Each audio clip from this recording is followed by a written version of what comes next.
It's a very special episode of the Locked On Utah Hockey Club podcast. We're continuing to break down Utah HC's off-season, what went right, what went wrong, what is the potential for the name. We're going to talk with Craig Morgan, a very long-time Arizona Coyotes reporter. He's getting some reporting covering Utah HC as well. All that on today's episode. Be sure to stay locked in.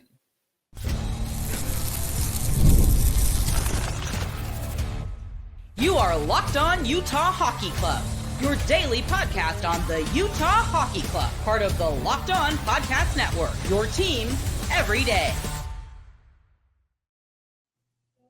Welcome to the show, everybody. This is Locked On Utah Hockey Club, your number one daily podcast on the Utah Hockey Club. I am your host, Robyn Leano, alongside Tom Callahan. I want to thank everyone for making this show your first listen every single day. We are free and available everywhere you get your shows. We're continuing this week continuing to break down the Utah Hockey Club off-season. To help us break this down, we got a friend of ours who's been around covering the Arizona Coyotes for such a long time, and he's going to do a little bit of coverage for the Utah Hockey Club, covering Utah. Craig Morgan. Craig, welcome back. I think it's been, was it 3 years since I've had you on? Boy, I don't even remember the last time. I was waiting for the invitation, Robyn. So, We're glad to have you on, though. It's like I said, it's been a long time coming. I'm sure it got lost in the mail, Craig. Don't worry about it. That's it. That's it. That'll work. That'll work. Let's get right into this, though, Craig, because I want to touch on this first. I obviously want to get your opinions on everything that happened in the last few weeks and obviously in the last few months as well, with everything that went down. But at the time of this recording, we're only just learning now that Jan Unique has been traded on over to the Ottawa Senators. And I'm going to try to pronounce this guy's name correctly. Igor. Is it? Maybe you got it, Chris. Go with whatever you want. Until we ask the player, you just never know. Like I remember asking Jan Unique how to pronounce his last name because everybody was saying Yannick, and he literally said it's Yannick. So you really have to ask the player before you know the answer to that. All right, Igor Sokolov, whatever that. Igor Sokolov. Sounds great. Coming on over from the Ottawa Senators, played most time with the Belleville Senators, but this happened just a couple hours before we started recording this. Craig, what's your initial reaction? And Tom, also it's just this is a depth move for both teams. Maybe two guys getting a fresh start, a change of scenery. Jan Unique was a guy that was part of the John Chaika regime, and they were high at him at one point. He had a really good camp. I remember that first year when he came up. Yeah, but injuries, other issues just didn't progress the way they had hoped. And listen, I think his style in some ways really fit the style that Bill Armstrong was trying to build. And I think that honestly, it helped him hang around a little longer, but I'm not sure that Jan Unique was ever a guy that really fit with Andre Tourigny was doing. I'm not sure Andre Tourigny was ever a really big fan of the player in terms of what he wanted from his players. So maybe a chance for a fresh start for Jan. And when it comes to Sokolov, this is a guy who, again, we're talking mid 40 points in the American League with Belleville last year with the Senators.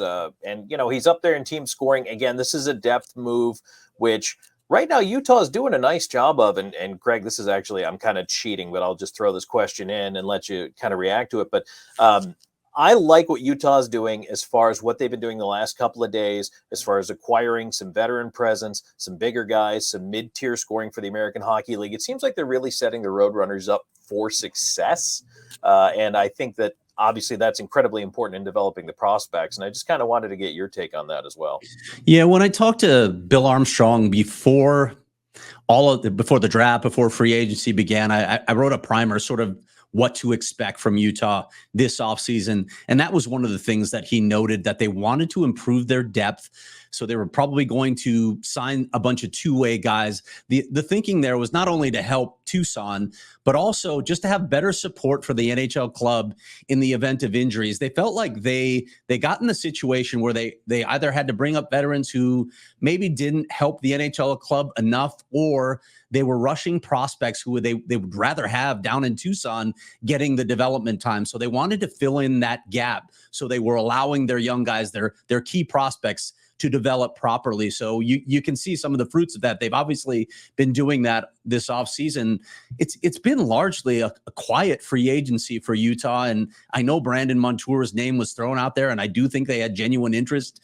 But when you get Mikhail Sergachev and then you re-sign Sean Durzi, it just didn't make much sense. And I think they felt the same way. It just made more sense to stay on the current track, keep guys that are in the sort of the same age range as their core players now, fill in the cracks, and like I said, add that depth that can help both ways down in Tucson and then maybe in call-ups in the event of injuries. And that's kind of a long view with the cap too, right? I mean, if you're signing Montour now, you're not out of room, but it's certainly tighter than it would have been otherwise. And I mean, Robyn and I have talked about, hey, a couple of years down the road, even though the cap's going to go up, you're still going to need space for a lot of guys who are going to be making jumps off of their contracts. I named that right away too. It was like 2 to 3 years down the road, you're going to have to focus on Cooley, Gunther, Michelli, Doan, just to name a few. And that's just you're going to need room for them.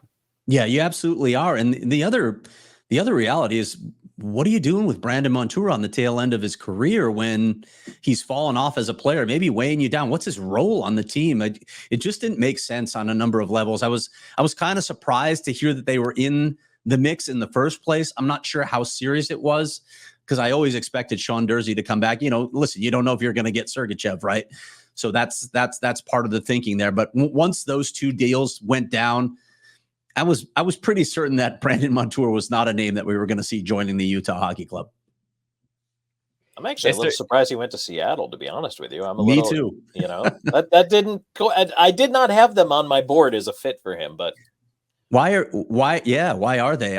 I don't think that team's a playoff team. And when you look at the trajectory of that prospect system, it's the same sort of thing where you're looking several years down the road before Seattle becomes a competitive team, ideally becomes a playoff team. Again, Brandon Montour is going to be there in the tail end of his contract. So I'm a little perplexed by what Seattle was doing with that deal. That was the thing that I was concerned about most too in term. And I'm like, all right, even if Utah were to bring in Montour, they wouldn't give him a significant amount of term. Maybe they give him the dollar value, but the term is just not, it just does not seem logical on their side, on their point of view. Yeah, I agree with that completely. And it's been his history so far. Bill Armstrong is not handing out long-term deals. I'm not going to say that it's not going to happen down the road. There will come a time, you mentioned some of their high-end prospects where that's going to have to happen. But again, you need to leave room for them both on the roster and then financially. So I don't think we're at that point yet. It's encouraging to whether you agree with the Sergachev trade or not. I know there are some critics out there that aren't sure he is, in fact, a number one defenseman. Bill Armstrong isn't veering off the plan. And this is something that while the franchise was in Arizona, we saw far too many times where they try and speed up the process. And it wasn't always on the GM. Sometimes the pressure came from ownership to win now because they needed to sell tickets. They needed to make money. But we saw rebuilds abandoned too early, too often in Arizona. It looks like Ryan Smith is going to allow Bill Armstrong to see this through. We're talking with Craig Morgan. We're talking the Utah Hockey Club off-season. We're going to keep this conversation going. In a little bit, I might even get Craig's opinion on what Utah Hockey Club's name should be for years 2 and beyond. And then get a little talk about what's the future for hockey in Arizona, because all of us here have experience covering the team in Arizona. We'll do that right after this. And today's episode is brought to you by Game Time. Game Time is an authorized ticket marketplace of the Major League Baseball, which makes getting tickets easier and faster. Prices in the Game Time app usually go down the closer it gets to first pitch, with killer last-minute deals, all-in prices used from your seats, and their lowest price guarantee. Game Time takes the guesswork out of buying MLB tickets. And it goes beyond just MLB. You could get some NBA tickets, NHL tickets, and not even just sports, comedy events, concerts, you name it, last-minute deals, flash deals, zone deals. View all kind of seats from your area in the venue so you can actually know exactly where you're going to get it before you purchase, plus all-in pricing. Toggle this feature, show the total up front, so you get no surprise fees at checkout. Take the guesswork out of buying MLB tickets with Game Time. Download the Game Time app, create an account, use code LOCKEDONNHL for $20 off your first purchase. Terms apply. Again, create an account, redeem code LOCKEDONNHL for $20 off. Download Game Time today. Last minute tickets, lowest price, guaranteed.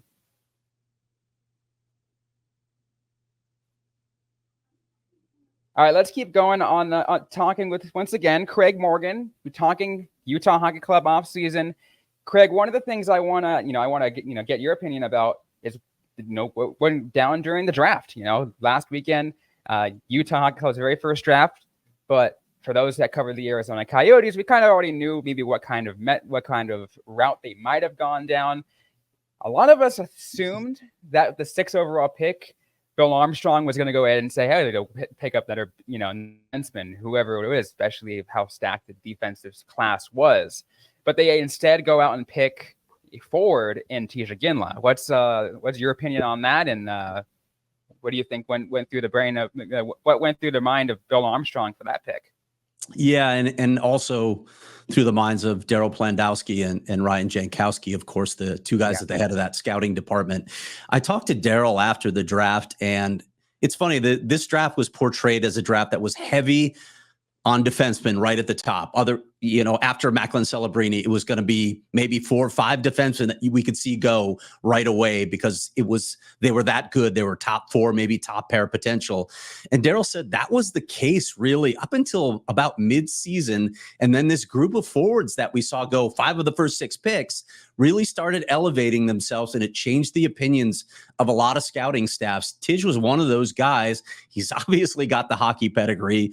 Jarome Iginla was one of my favorite players while he played. That there's character, all of that stuff is locked in, but he really started coming on, and they were very high on him. I think other teams, Tij wasn't going to drop. I can tell you that. If the Coyotes didn't take him there, he was going to go quickly after that.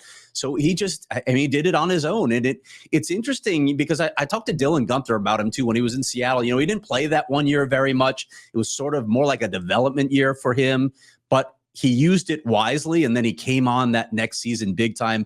Dylan was a big help to him, a big mentor to him. Now they get to be reunited. And man, I also, by the way, just love this story of Josh Doan and Tij Iginla in the same organization. Shane and Jerome are part owners, of course, of Kamloops, the WHL team. They're both minority owners in that team. They're really good friends. Their kids barely knew each other because Jerome, they moved to Boston. So Josh said he had met him just once. Now they're going to get to know each other really well. 2 high character families. This is a really cool story.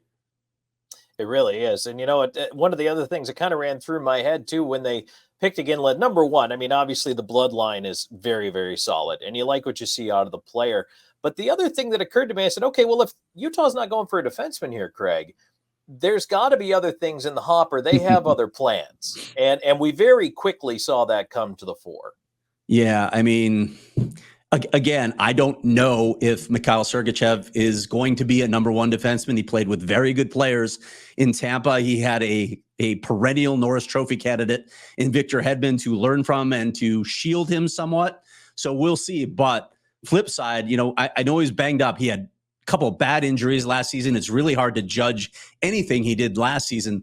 The year before, guys, he had 64 points, which, to put it in perspective, is more points than any defenseman ever put up in Arizona Coyotes history. He had a monster year. He's just 26 years old. If you talk to a lot of the development people around the league, they'll tell you for an NHL defenseman, he's entering his prime right now. They really believe that he is going to be the anchor of this blue line, going to be on power play 1. Maybe he'll get some PK time. He's going to log heavy minutes. He's probably going to play next to their other acquisition that day, John Marino. They're going to be the top pair for this team.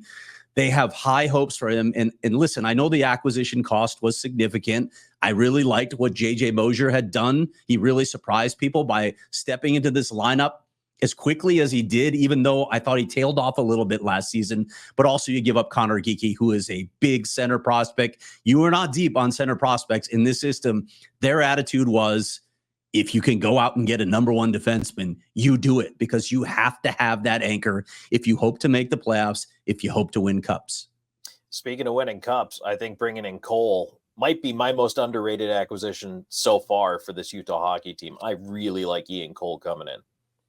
Yeah, and I've heard mixed reviews on Ian Cole actually, but he's a solid veteran presence, and he's on a 1-year deal, guys. So it's not like they committed anything. There's no risk here. He's here for 1 season. If he earns more, so be it. When I look at this, honestly, and hearing what I've been hearing from development camp early, and I know a lot of this can be hype, but there's been some talk of this even before.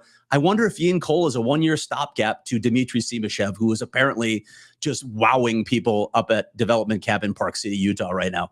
I mean, Craig, you just shared that, a video that just a little bit earlier of Simashev just jarring a piece of glass loose at Park City Arena, and I'm like, holy crap! He is a beast. He is so big, and he can skate. My goodness. Again, we'll see, right? A lot of it's hype at this time of year, but Dimiti Simashev, again, they were criticized for this pick, just like the Connor Geekie pick was criticized, by the way, and he ended up turning around and getting you one heck of an asset in return. A lot of people weren't sure about Dimiti Simashev, largely because people didn't get to view him. But when I talked to draft analysts like Chris Peters and Corey Proman, they thought that had he been more visible, he would have been much higher on draft boards. The Coyotes are really happy with that pick. And it's actually go ahead, Robyn. It's actually really interesting too that you mentioned that, because here at the Locked On Podcast Network, we have another podcast, Locked On NHL Prospects. Their host, Hadi Kalakesh, is one of the directors of North American. He does director of North American for Dobber Prospects, but he also takes a look at a lot of other skaters out there. And he had Simashev extremely high.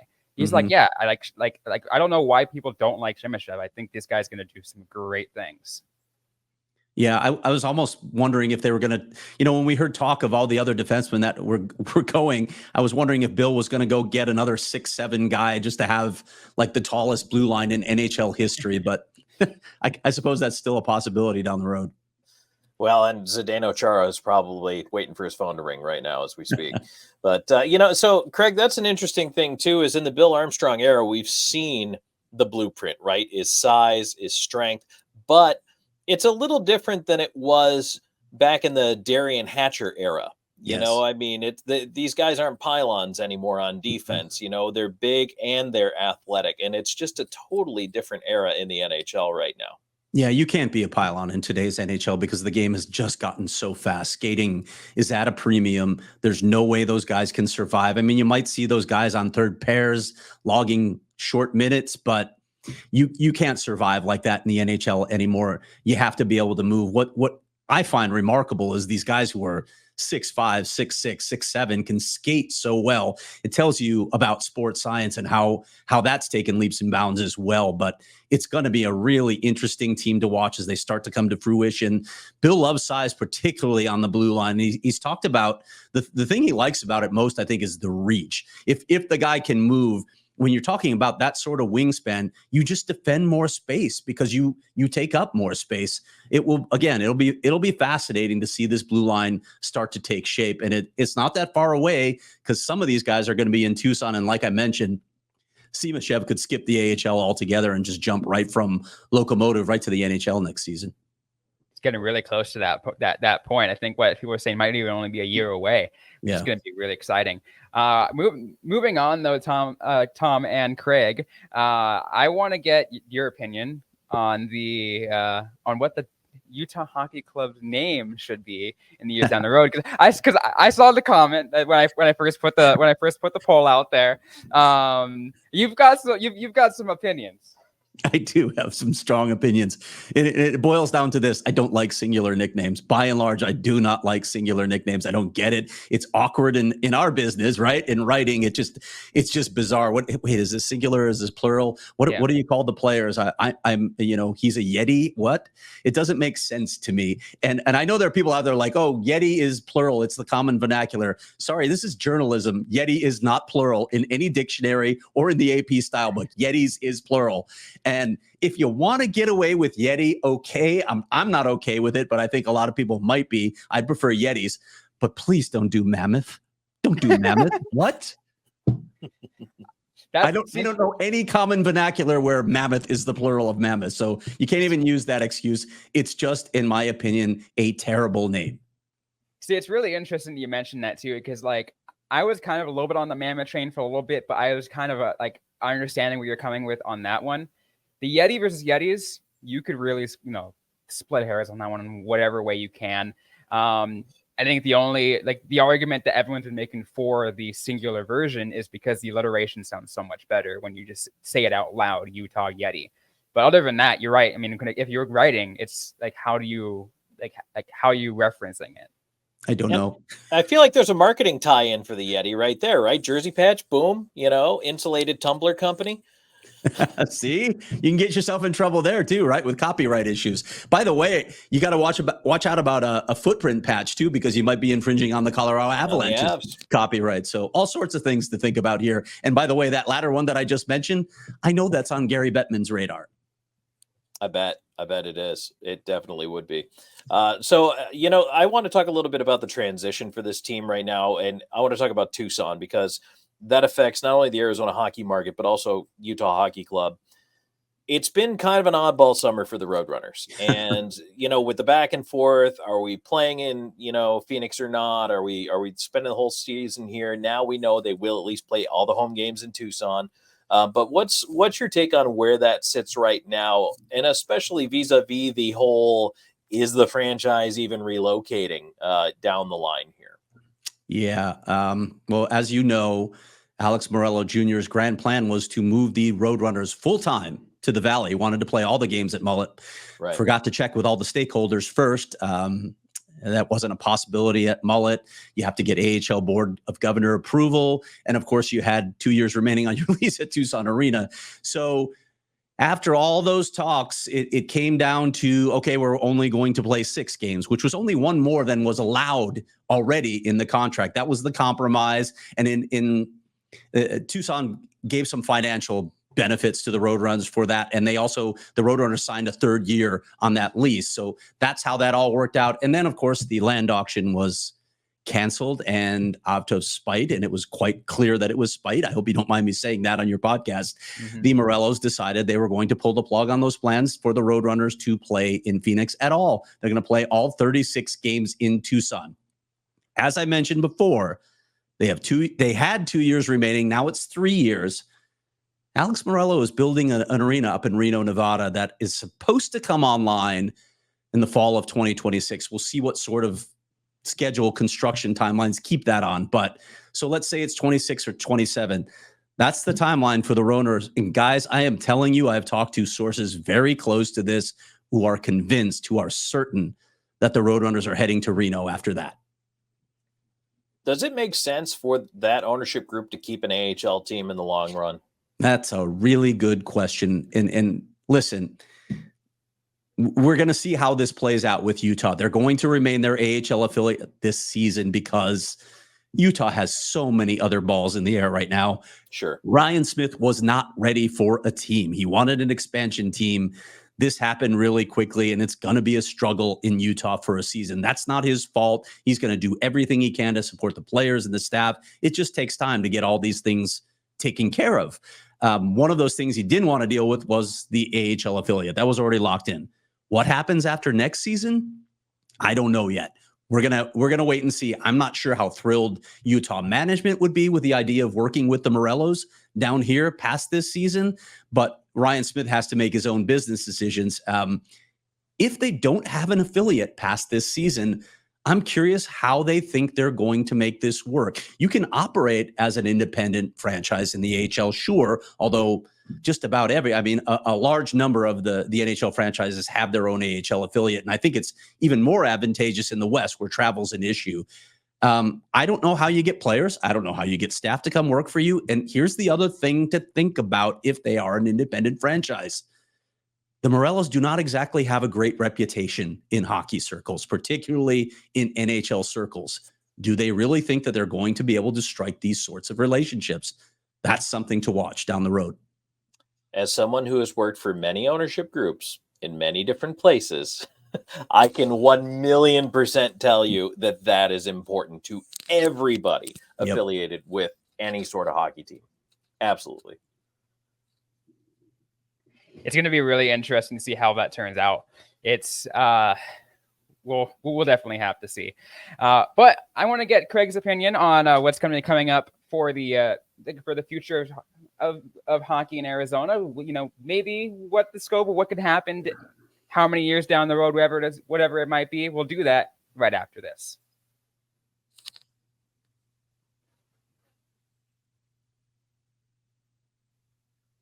So let's get and cap off this episode of Locked On Utah Hockey Club. I want to remind everyone really quick that you can join our Insider Club, get some exclusive content, text the host, and on a little Q&A, we'll do some one-on-one. All you got to do is text any word or whatever it is, whatever you guys want, to 801-760-9033. That's 801-760-9033. Use the promo code SUMMER50 on sign up, and you guys get 50% off your first 2 months. And once again, exclusive content. You'll be able to interact with us one-on-one. Couldn't recommend it. Now is the best time to be a part of this new program. Robyn, it's any word at all? What's that? I can text any word at all? You can text any word. Yeah, you really can. Like any word to the... I could say pepperoni pizza, and you would talk to me after that? You could text yeehaw. What will happen, Craig, is you text that word, and then you'll get the link to complete your sign up. I love it. I think what people should do is text us the team name they want. There you go. And get creative. It could be the Utah Pepperoni Pizzas. Just make sure it has an S on the end. There you go. There you go. All right, Craig, I want to just get your opinion really quick on, what's down the road. I mean, we already talked about the Roadrunners and what potentially happened with them. But other than that, we're looking at this, see what the future of hockey in Arizona might be. Like I said, all three of us have had experience covering the Coyotes or being a part of the organization in one way or another. You've been talking about it for a while. What's the scope look like? What's the optimism? Yeah, I just went to the NHL draft in Vegas with Leah Merrill and Shane Diefenbach from PHNX, and we did a video where we talked to national media members and we talked to agents asking those sorts of questions, like, first of all, about what happened here, what they thought about it, and then what they thought the timeline was. It was interesting to hear how many people thought it could happen within 5 years. I think there was only one person that was outside of that 5-year range. I don't agree, unfortunately, having done so much reporting here. I look at the same.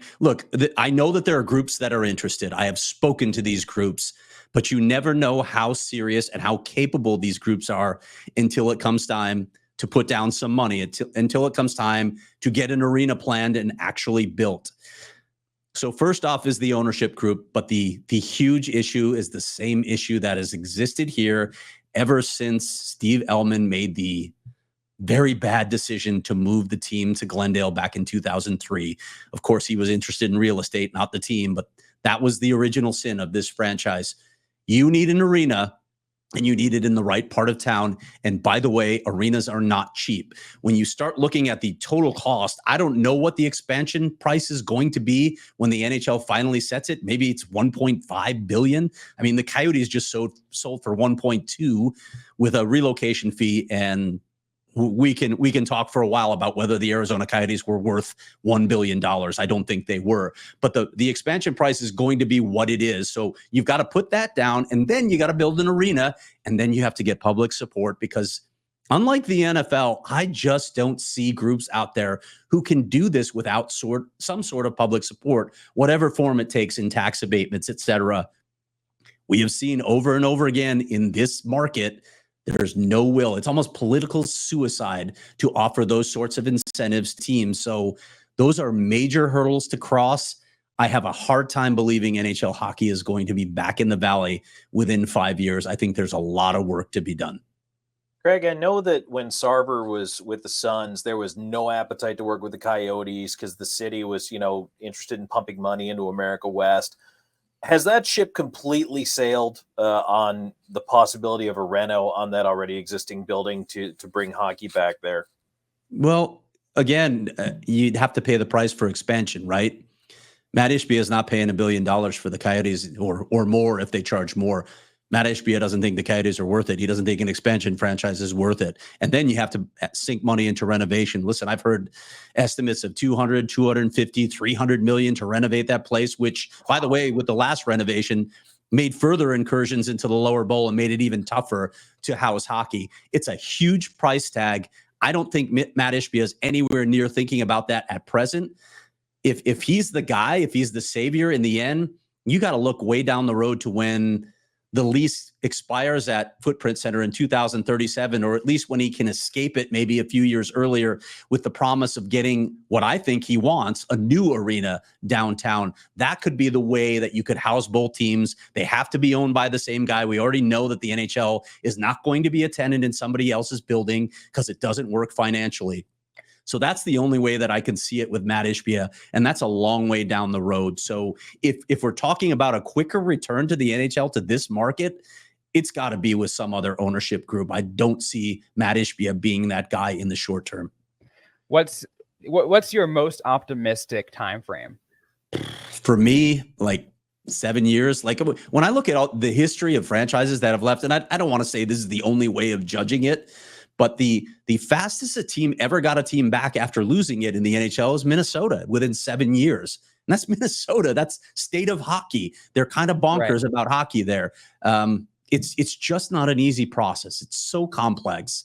So again, I think I understand why people want it back quickly, want to believe that it's coming back quickly. I just feel like it's a pipe dream because there are just too many hurdles to cross. And quite frankly, Craig, you look at teams that have come back to places. Atlanta at the time had a building. Minnesota had a building. Winnipeg got a building, a little smaller, but got a building. Like all of them had all of that already taken care of before there was even a conversation about where you're going to put the team. And trust me, until there's an arena, Gary Bettman or whoever the commissioner is at the time, because Gary's 72, they will not have that conversation with anyone in this market. There has to be an arena before that discussion happens.